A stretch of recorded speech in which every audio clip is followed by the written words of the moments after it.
Queen Zera lived on a beautiful planet called Lumina, far away in space. Her world was nothing like Earth. Everything there was made of crystal that glowed with soft light. The buildings looked like giant diamonds reaching toward the sky, even. The trees sparkled like jewels in the sunlight. Zera wasn't like humans either.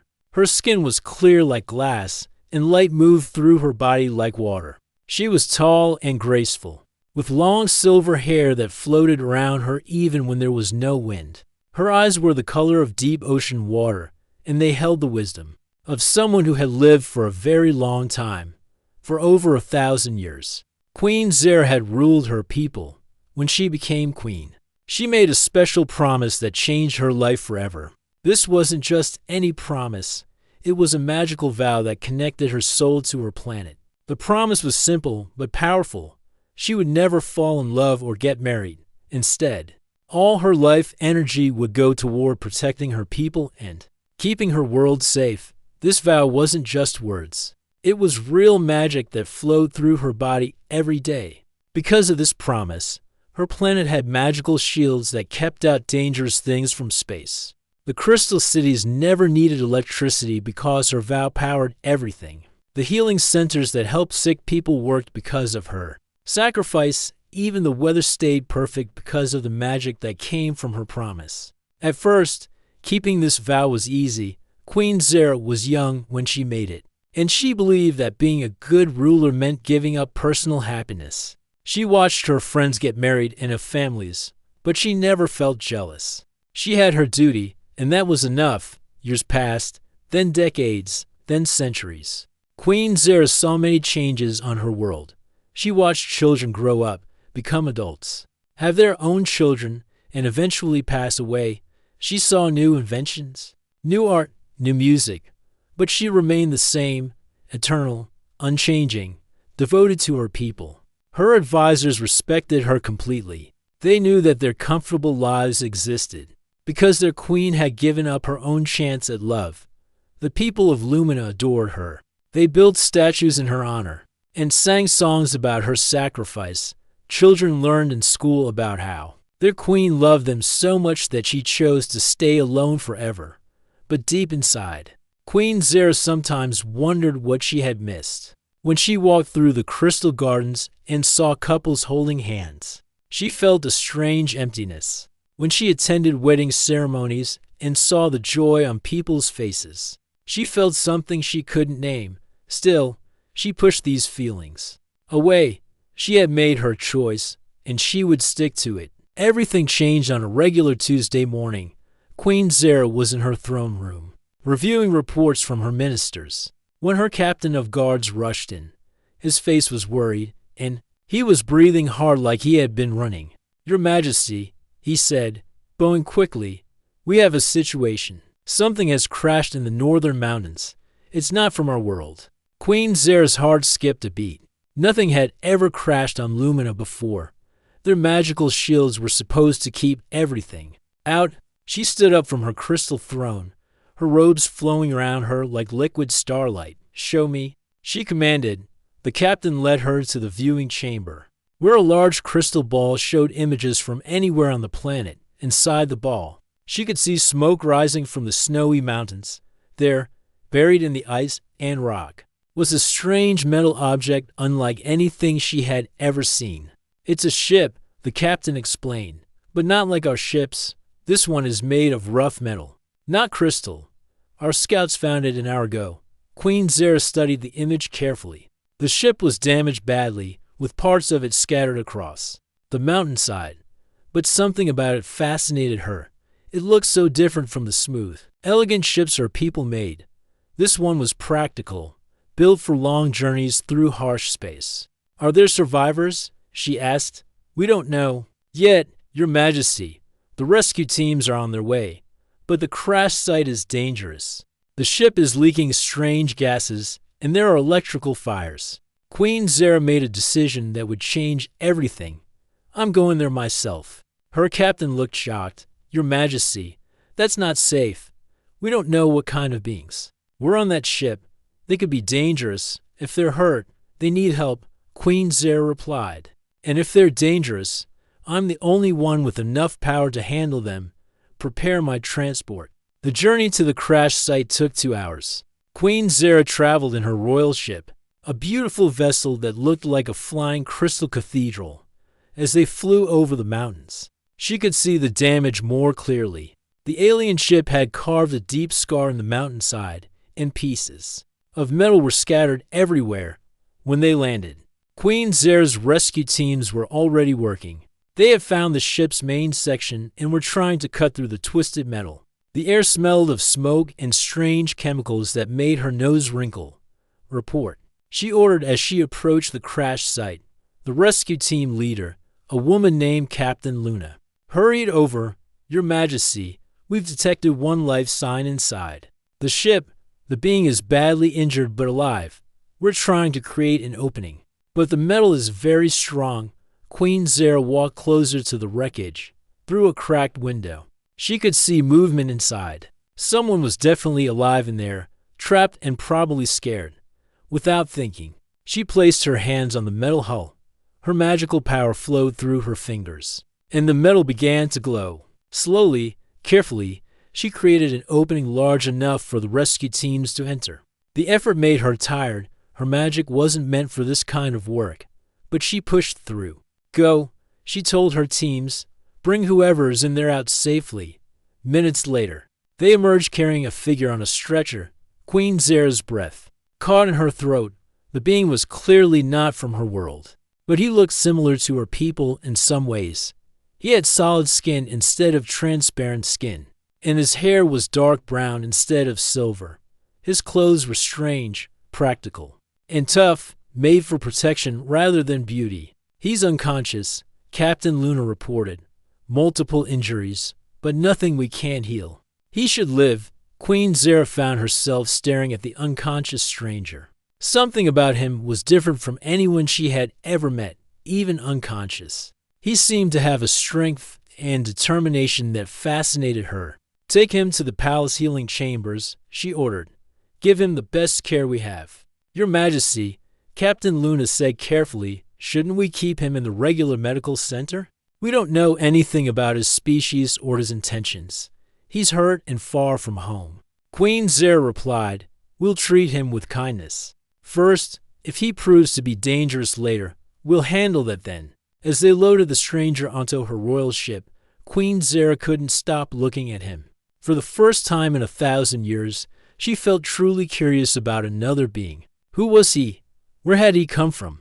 What was his world like? She didn't know it yet, but those questions would lead her down a path that would change everything she thought she knew about love, duty, and sacrifice. The magical vow that had defined her life for centuries was about to face its greatest test.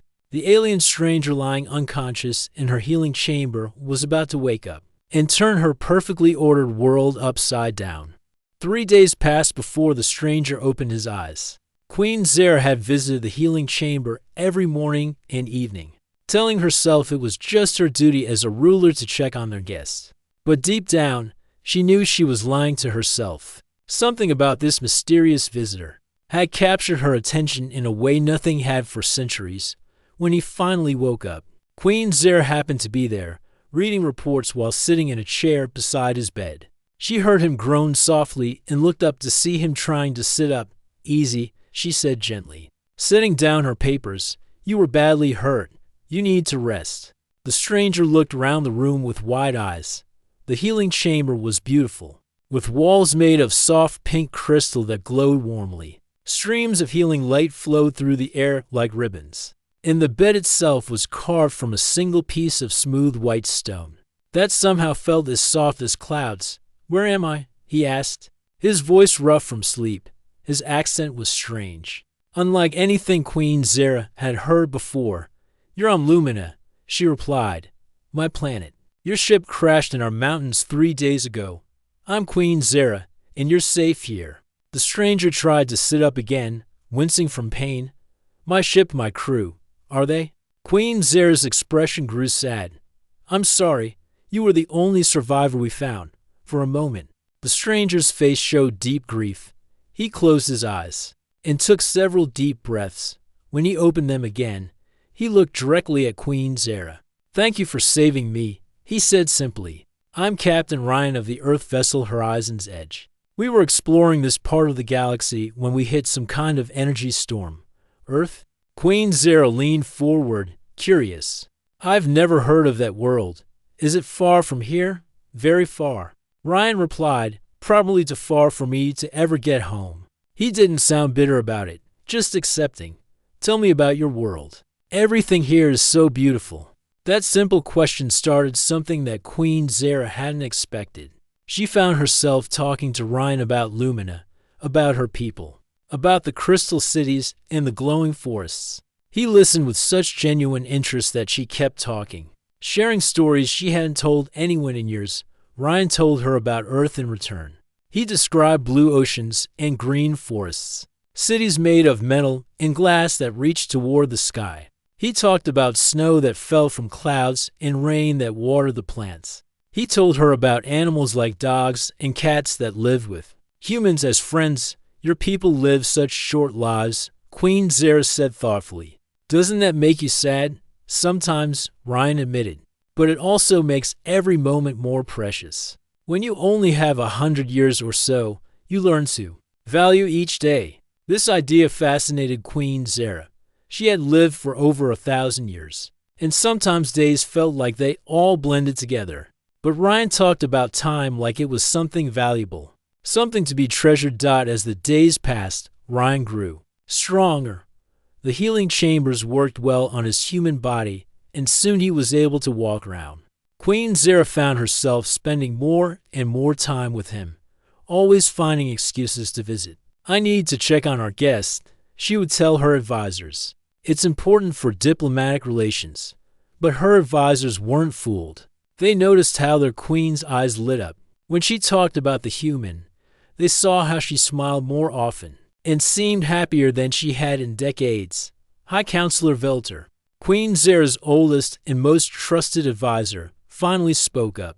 He was ancient even by their standards, with silver hair that sparkled like starlight and eyes that held the wisdom of millennia. "Your Majesty," he said one evening as they met in the council chamber, "we need to discuss the human." "What about him?"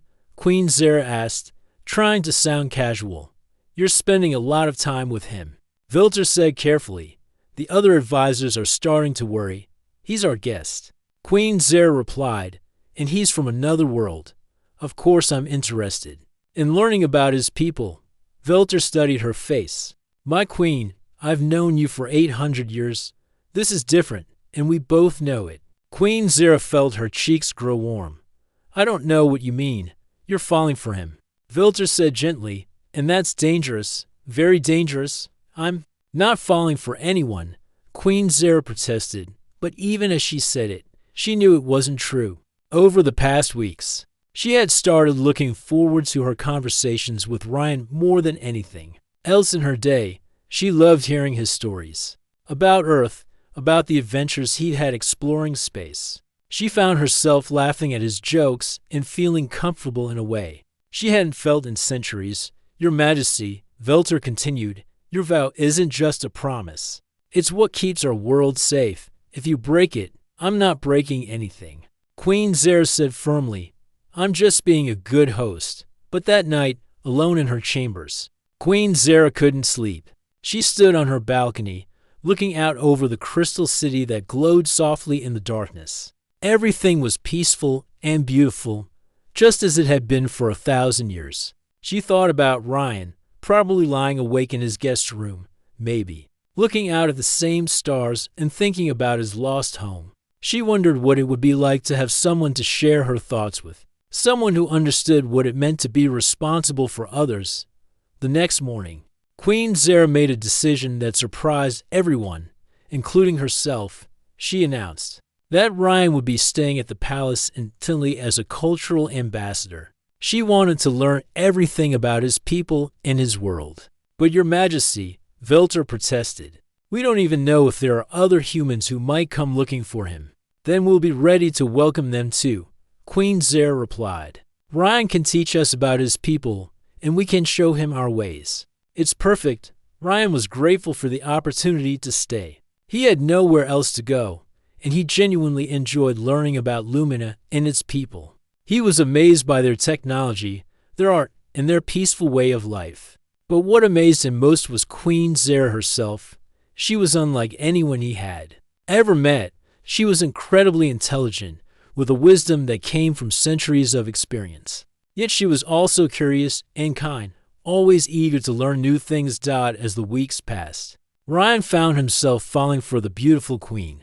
He tried to hide his feelings, knowing that she was far above him in status and probably had duties that would keep her from ever caring about a simple human soldier. What he didn't know was that Queen Zera was fighting the same battle every day. She felt herself caring more about Ryan. Every conversation made her want to spend more time with him. Every smile from him made her heart race in a way that scared her. The magical vow that had defined her life for 1,000 years was starting to crack, and she didn't know how to stop it. 2 months after Ryan's arrival, something beautiful happened in the palace gardens. Queen Zera was walking through the crystal flower beds when she heard a strange sound, music. But not like any music from her world. It was coming from the human section of the palace. She followed the sound and found Ryan sitting by a fountain, holding a small wooden object with strings. He was plucking the strings gently, creating the most wonderful melody she had ever heard. "What is that?" she asked, stepping closer. Ryan looked up, slightly embarrassed. "It's a guitar. I made it from some wood I found in your gardens. I hope that's okay. It's beautiful," Queen Zera said, sitting on the stone bench beside him. "I've never heard anything like it." "Music is very important to humans," Ryan explained. "We use it to express feelings that are too big for words. Will you teach me?" Queen Zera asked impulsively. Ryan's face lit up. Of course. That afternoon began a new tradition. Every evening after her royal duties, Queen Zera would meet Ryan in the gardens. He taught her about human music, art, and poetry. She shared stories of her world's history and the ancient wisdom of her people. But as they grew closer, strange things began happening around the palace. The crystal lights flickered sometimes when Queen Zera laughed at Ryan's jokes. The healing chambers worked a little slower than usual. The magical shields that protected the planet seemed slightly weaker. High Counselor Velter noticed these changes immediately. The magical vow that connected Queen Zera to her world was starting to weaken, and it was affecting everything. "Your Majesty," he said during a council meeting, "we need to talk about the human. His name is Ryan," Queen Zera said firmly, "and he's done nothing wrong." "It's not about what he's done," Velter replied. "It's about what's happening to you. The connection between you and our world is changing." Queen Zera felt her heart skip. "What do you mean?" "The crystals are dimming," another advisor said.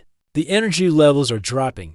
Our weather systems are becoming unstable." "That's impossible," Queen Zera protested. "I haven't broken my vow, haven't you?" Velter asked gently. "When was the last time you meditated with the heart crystal? When did you last perform the renewal ceremony?" Queen Zera realized with shock that she had been so busy spending time with Ryan that she had missed several important rituals. But more than that, she had been happy to miss them. For the first time in 1,000 years, she had found something she enjoyed more than her royal duties. I can catch up," she said weakly. "My queen," Velter said sadly, "catching up isn't the problem. The problem is that your heart is no longer fully committed to the vow, and the magic knows it." That night, Queen Zera couldn't sleep. She walked to the highest tower of the palace, where the heart crystal was kept. This massive gem was the source of all the magic that protected their world. It had always glowed with bright, steady light. Now, she could see that it was definitely dimmer than before. She touched the crystal with her hand, trying to feel the connection that had been so strong for centuries. It was still there, but it felt different, weaker, like a rope that was slowly fraying. "What's happening to me?" she whispered. "You're falling in love," came a voice behind her. Queen Zera spun round to find Ryan standing in the doorway. He looked sad and determined at the same time. "I've been talking to your advisors," he said. "They explained everything about your vow, about what it means for your people." "Ryan, I can explain." "No," He interrupted gently. I understand now. You made a promise to protect your world, and being with me is breaking that promise. Queen Zera felt tears in her eyes. I don't want to lose you, and I don't want to lose you either, Ryan said, stepping closer. But I won't be the reason your people suffer. There has to be another way, Queen Zera said desperately. I've been reading the ancient texts. There are stories of queens who found different paths. What kind of stories? There's something called the convergence ritual, Queen Zera explained. It's supposed to transform the vow instead of breaking it, but it's never been tried, and it's very dangerous. Ryan took her hands in his. What kind of dangerous? It could kill us both, Queen Zera admitted. Or it could destroy the planet, or, she paused, hardly daring to hope, or it could create a new kind of magic that's even stronger than the old way. Those aren't very good odds, Ryan said with a slight smile. No, they're not. They stood together in silence, holding hands in the dim light of the failing heart crystal. Both of them knew that they were facing an impossible choice over the next few days. The situation on Lumina grew worse. The crystal cities began to flicker like candles in the wind. The healing chambers stopped working completely. Reports came in from the outer territories about strange weather patterns and failing crops. The people were starting to panic. They had lived for centuries in perfect safety, and now their world was falling apart around them. Some of the younger citizens supported their queen. They had seen how happy she was with Ryan, and they believed that love was worth any risk. But the older generation was terrified. They remembered the ancient stories about what happened to worlds that lost their magical protection. Send the human away, they demanded during public meetings. Save our queen from this madness. It's too late for that, High Counselor Velter announced sadly. The damage is already done. Even if the human left tomorrow, the vow is broken. We need a new solution. Queen Zera called for a grand assembly of all her people. The crystal amphitheater was packed with thousands of citizens, all looking to their queen for answers. My people, she began, her voice carrying clearly through the magical acoustics of the space. I have served you faithfully for over 1,000 years. I have given up everything for your safety and prosperity. The crowd murmured agreement. But now I ask you to trust me one more time, Queen Zera continued. I ask you to let me try something that has never been done before. I want to perform the convergence ritual. Gasps and shouts arose from the crowd. Everyone knew the stories of the convergence ritual, and they knew how dangerous it was. Your Majesty, someone shouted. You could die. Yes, Queen Zera replied calmly. I could. But if I do nothing, our world will die anyway. At least this way, we have a chance. High Counselor Velter stood up. I have advised against this plan, he announced, but I have also seen our queen's wisdom for 800 years. If she believes this is our only hope, then I will support her. The debate that followed lasted for hours. Some people begged her to reconsider. Others demanded she try the ritual immediately. A few suggested sending Ryan away and finding another solution. But in the end, the vote was close but clear. The people of Lumina would trust their queen one more time. Queen Zera looked out over the faces of her people, the people she had protected and loved for so long. Then she looked at Ryan, who stood beside her with quiet courage. We will perform the convergence ritual in 3 days, she announced. Either we will save our world, or we will die trying. The crowd fell silent. Everyone knew that in 3 days, everything would change forever. The night before the convergence ritual, Queen Zera couldn't sleep. She stood on her balcony, looking out over her crystal city. The lights were flickering more than ever, and she could see people in the streets, many of them afraid and confused. Having second thoughts, Ryan asked, joining her on the balcony. Every minute, Queen Zera admitted. What if I'm wrong? What if this destroys everything? Then we'll face it together, Ryan said simply. But what if you're right? What if this creates something beautiful? Queen Zera smiled sadly. You're very optimistic for someone who might die tomorrow. I've already died once, Ryan reminded her. When my ship crashed, I thought it was over. But you saved me. You gave me a second chance at life. If I have to risk that life for you and your people, then that's what I'll do. The next morning came too quickly. The wedding ceremony was set to begin at dawn, in the great crystal cathedral at the heart of the city. But as the sun rose, something terrible happened. Captain Luna, the head of the royal guard, burst into the throne room where Queen Zara was preparing. "Your Majesty," she said, breathing hard, "we have a problem, a big problem." "What is it?" Queen Zara asked, her heart sinking. "Ships," Captain Luna replied. "Hundreds of them. They're coming from the dark regions of space, and they're heading straight for us."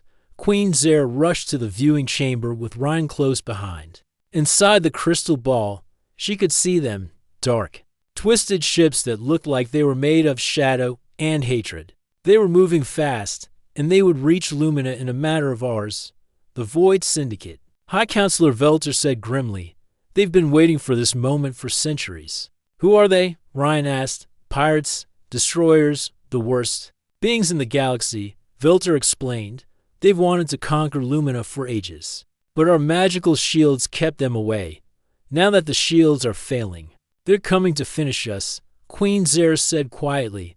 "The timing couldn't have been worse." The planet's defenses were at their weakest point in 1,000 years. The magical crystals that powered their weapons were barely functioning, and in a few hours, Queen Zara was supposed to perform a ritual that would either save them all or destroy everything. "We should cancel the ceremony," Captain Luna said. "Focus all our energy on fighting them." "No," Queen Zara said firmly. "Don't you see? This is exactly why we need the ritual. The old magic isn't strong enough anymore. We need something new, something powerful." "But Your Majesty," Velter protested, "if the ritual fails while we're under attack, then we'll all die anyway." Queen Zara finished. "At least this way, we're fighting for something better." The next few hours were chaos. The people of Lumina prepared for war while also preparing for their queen's wedding. Soldiers checked their weapons while wedding guests decorated the cathedral. It was the strangest day in the planet's history. As the enemy ships got closer, Queen Zara made a decision that surprised everyone. She moved the ceremony to the top of the central tower where the heart crystal was located. If the ritual was going to work, it needed to happen at the source of all their magic. "But Your Majesty," the wedding planner protested, "there's no room up there for guests." "Then we'll broadcast it," Queen Zara replied. "Everyone can watch from wherever they are." The enemy ships entered the planet's atmosphere just as the ceremony began. The sky above Lumina turned dark with their shadows, and the sound of their engines was like thunder. Queen Zara stood beside the heart crystal, wearing the ancient crown of convergence. The crown was made of pure light, and it hurt to look at. Directly, Ryan wore the traditional armor of a royal consort, though he looked more like a warrior than a groom. "Are you ready?" Queen Zara asked him. "Ready as I'll ever be," Ryan replied. High Counselor Velter began the ceremony. His voice was amplified by magic so that everyone on the planet could hear him.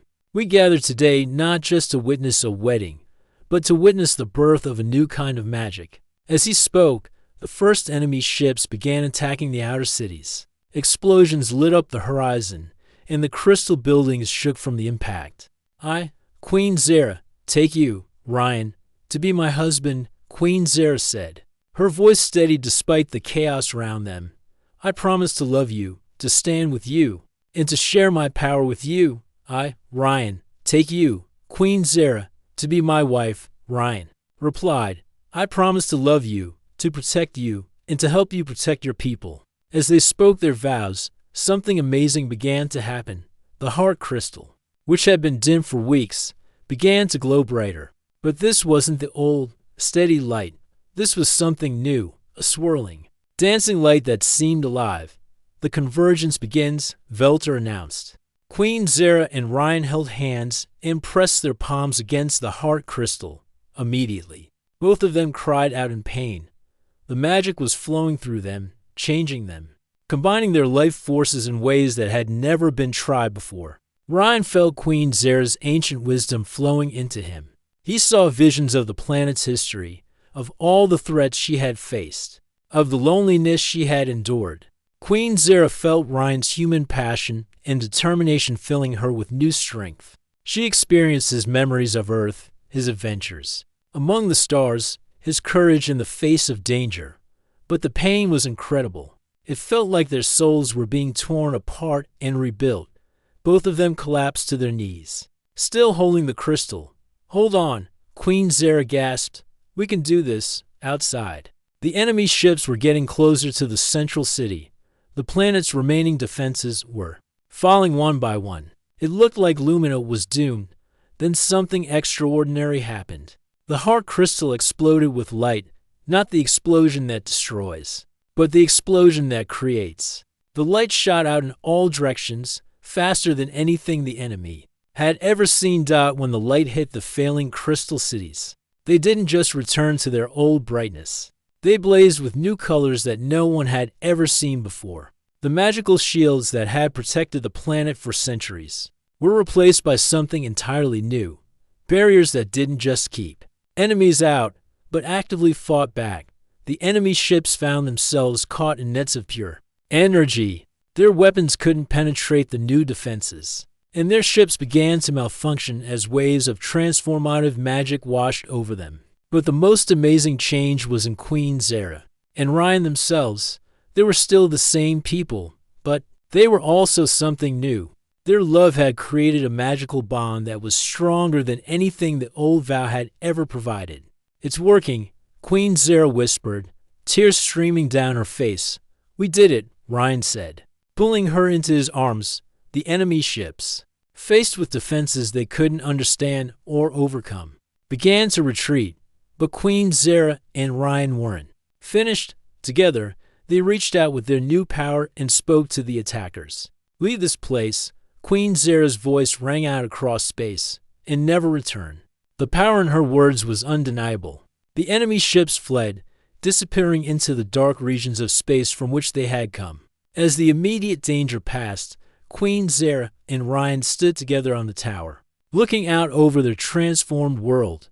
The crystal cities were more beautiful than ever, and the people were celebrating in the streets. "What happens now?"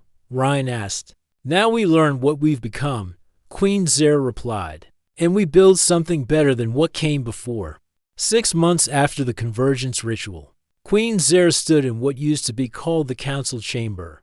Now it was known as the Unity Hall, because it wasn't just for her people anymore. Today, representatives from 12 different worlds were gathered around the crystal table, discussing trade agreements and friendship treaties. "The mining rights on Sector 7 are approved," announced Ambassador Kex from the desert planet of Rydus. "Our people are excited to work with Lumina's crystal experts." Queen Zera smiled as she watched the meeting. Everything had changed since that traumatic day when she and Ryan had transformed the ancient magic. The new power didn't just protect Lumina, it reached out to other worlds, creating bridges between different peoples. "Your Majesty," Captain Luna said, approaching her seat, "the Earth delegation has arrived." Queen Zera's heart jumped with excitement. "Really? They're here?" 3 ships, Captain Luna confirmed. "They received the signals we've been sending to Ryan's homeworld. They want to meet their lost hero and the queen who saved him." Ryan entered the hall just as Captain Luna finished speaking. Even after all these months, Queen Zera still felt her heart skip when she saw him. He wore the royal robes of a king now, but he still had that same warm smile that had captured her heart. "The Earth ships are beautiful," he said, taking her hand. "Nothing like my old exploration vessel. These are built for diplomacy and trade." "Are you nervous about meeting your own people again?" Queen Zera asked. "A little," Ryan admitted. "I'm not the same person who left Earth. I'm not just human anymore. And I'm not just Luminati either. I'm something new." That was true. The convergence ritual had changed both of them. Queen Zera still had her transparent skin and silver hair, but now her eyes held flecks of brown like Ryan's. Ryan still looked human, but his skin had a faint glow, and his hair had silver streaks that caught the light. More importantly, they could feel each other's thoughts and emotions. When Queen Zera was happy, Ryan felt it too. When Ryan was worried, Queen Zera knew immediately. It was like being two people in one person at the same time. The Earth delegation is requesting a formal meeting, Captain Luna continued. They want to discuss establishing an embassy here. Of course, Queen. Zara replied, schedule it for tomorrow. Tonight, I want to show Ryan something special. That evening, Queen Zara led Ryan to a part of the palace he had never seen before. It was a new section that had grown from the crystal walls themselves after the convergence ritual. The rooms were designed for both humans and Luminari, with solid furniture alongside crystal formations, and windows that showed both the crystal city and the stars beyond. What is this place? Ryan asked, looking around in wonder. It's our new home, Queen Zara said softly. I had it grown for us, a place that belongs to both of our worlds. In the center of the main room was something that made Ryan gasp. It was a small crystal tree, but growing from its branches were tiny earth plants, roses, lilies, and small fruit trees. How is this possible? Ryan asked, touching one of the roses gently. The new magic, Queen Zara explained. It doesn't just protect anymore, it creates. It brings different things together and makes them stronger. Ryan pulled her close and kissed her. Even after all these months, the love between them still felt like magic. Because it was magic, a new kind that the universe had never seen before. The next day, the meeting with the Earth delegation went better than anyone had hoped. The Earth representatives were amazed by what they found on Lumina. They had expected to rescue a lost soldier, but instead they found a king who had helped create a new kind of civilization. Captain Chen, said Admiral Torres, the leader of the Earth delegation. Your disappearance was reported as a great loss. Your exploration records helped us develop better space travel. We never expected to find you like this. I never expected it either, Ryan replied. But sometimes the best things happen when we least expect them. The Earth delegation was also impressed by the changes on Lumina. The crystal cities were more beautiful than ever, but they were also more practical. Human-style buildings had grown alongside the crystal towers, creating a unique architecture that worked for both species. We'd like to establish formal diplomatic relations, Admiral Torres said. Earth has much to offer Lumina, and clearly, you have much to offer us. There's something else. Queen Zara said, we've been in contact with other worlds too.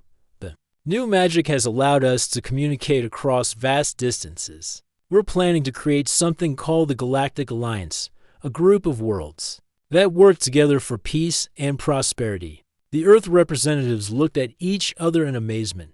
This was bigger than they had imagined. Over the following weeks, the alliance grew. The desert people of Rydus brought their knowledge of survival and engineering. The ocean world of Aquatica shared their understanding of healing and meditation. The mountain people of Petra offered their skills in building and crafting. Each world was different, but the new magic helped them understand each other.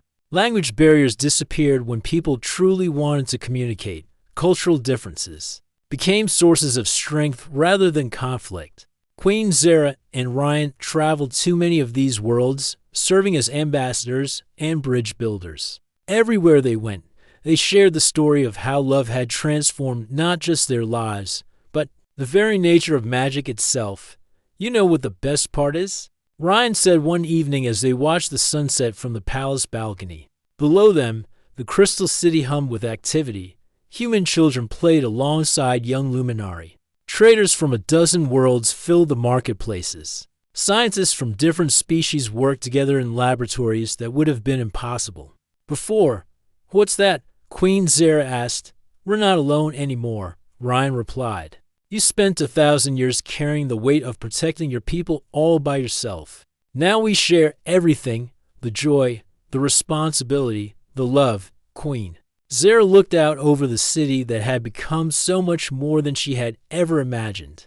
The old vow had required her to give up love for duty, but the new magic had shown her that love and duty could be the same thing.